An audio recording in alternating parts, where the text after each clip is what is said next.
Hey everybody, what is going on? I hope you guys are all doing well, and welcome to another tutorial video. In this video, I'll be covering how you can test out WooCommerce checkout, so let's get right into it. I am using this article on Woo, or this official documentation on Woo payments, because I simply cannot access WooCommerce because I don't have the money to pay for a subscription on WordPress. So without further ado, I'll just get right into it if you guys don't mind. So what you're going to need to do first is enable testing mode. To do this, just go into payments and into settings, then enable the test mode box and select the enable button on the confirmation page. Then just click save changes at the bottom of the page and you should be good.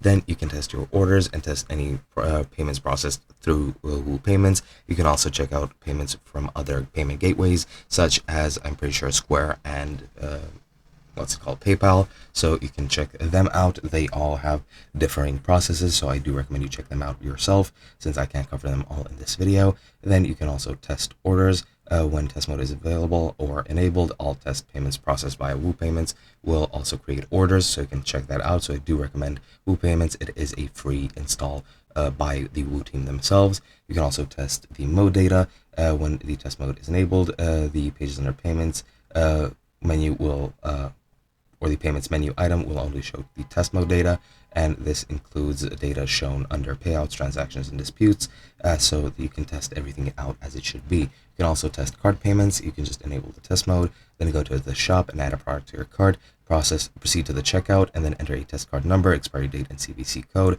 and place your order. Now you have a list, a wide list of comprehensive test cards. You have these for Visa, normal and debit, MasterCard, and MasterCard Prepaid, American Express, and Discover.